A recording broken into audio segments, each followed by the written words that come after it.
عليكم، ازيكم يا اصحابي؟ عاملين ايه؟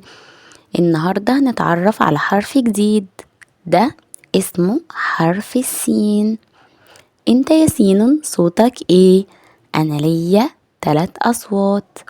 لما بيبقى فوقي فتحة بيبقى صوتي سا، ولما بيبقى تحتي كسرة بيبقى صوتي سي، ولما بيبقى عليا ضمة بيبقى صوتي سو. يبقى حرف السين صاحبنا ليه 3 أصوات: سا، سي، سو. طيب انت يا سين بتتكتب ازاي؟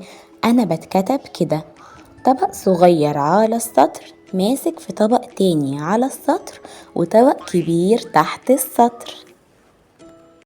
وانا من الحروف اللي ليها ايدين، بمسك في الحروف اللي قبلي وبمسك في الحروف اللي بعدي، ولما باجي اول الكلام بتكتب كده، ولما باجي في نص الكلام بتكتب كده، ولما باجي اخر الكلام ببقى بالشكل ده.